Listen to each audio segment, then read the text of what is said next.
Pourquoi la problématique du hackathon est importante pour la cloche, donc pourquoi l'engagement des jeunes est important pour la cloche, c'est avant tout parce qu'on essaye de construire la société de demain et que sans les jeunes ce ne sera pas possible. On fait face aux problèmes d'aujourd'hui, on essaye de les résoudre avec les personnes qui seront là aussi demain. Donc tout le monde est important, mais évidemment les jeunes sont la clé de voûte de notre société dès aujourd'hui. Ce qui est vraiment important pour nous, c'est que chacun puisse prendre en main la manière dont il voit la société, la manière dont il veut que les choses aillent.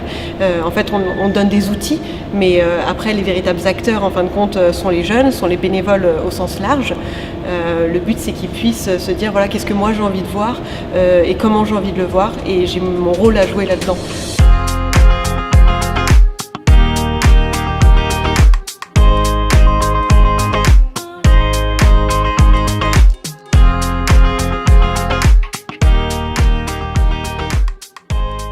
Pour MindMatcher, c'est important d'être présent à ce hackathon et d'y participer activement, parce que du coup, on fournit des solutions technologiques pour faciliter l'emploi, le travail, l'engagement aussi dans des activités hors du travail rémunéré.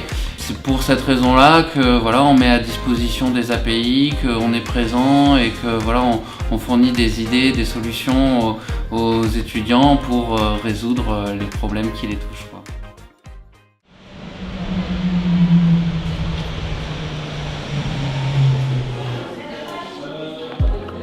Donc ce qu'on fait au jour le jour, c'est vraiment de promouvoir cette utilisation des tech for good.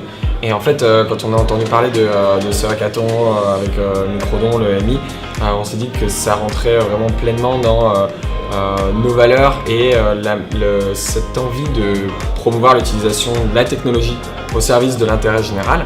Pour nous, c'est très important pour le Secours Populaire d'être partout.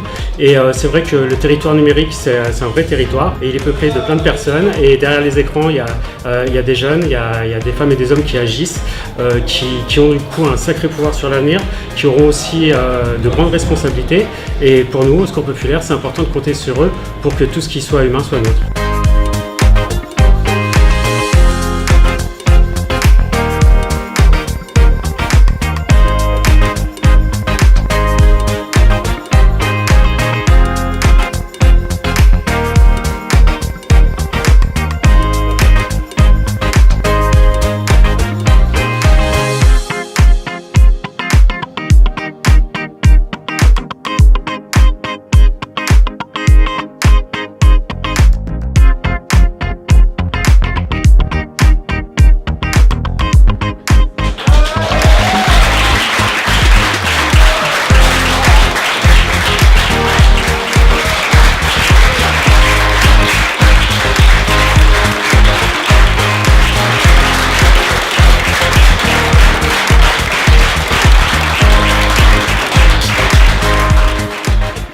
Beaucoup de plaisir à ce projet, donc un très beau challenge communiqué par Microdon.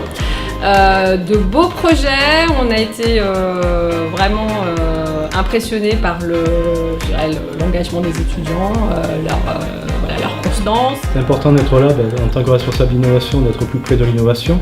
J'ai vu des équipes d'étudiants travailler plancher sur des projets tout le week-end, jour et nuit. Est très intéressant puisqu'ils sont partis sur une thématique de comment favoriser l'engagement des jeunes. Ils ont pris en compte les contraintes aujourd'hui des jeunes en termes de disponibilité, en termes de moyens. Et donc ils ont travaillé sur des projets qui tiennent compte de ces problématiques, de ces contraintes pour les faire engager dans ce contexte, mais aussi pousser à de l'engagement supplémentaire, les éduquer sur le monde associatif. Nous, Microdon, c'est un régal. On a appelé à la rescousse la Fondation France, Saint-Génico, le Secours Populaire, Link by Net, BNP Paribas, CIMAG. Ils sont arrivés tous à la rescousse. Ils nous ont filé du temps, des compétences, des accès à leurs outils, des trophées, des lots pour les étudiants. Et tout ça, ça a fait une recette géniale pour ce premier hackathon. Bravo à Microdon pour l'organisation de cet hackathon. Je suis persuadé que la prochaine édition prendra de l'envergure. Et surtout, ce qu'on espère, c'est que ça va vraiment avoir un impact et puis finalement inciter d'ores et déjà les étudiants de l'EMI à s'impliquer dans des actions et être plus attentifs aussi aux associations. Rendez-vous l'année prochaine en 2019 pour le deuxième hackathon EMI Microdon. À très vite.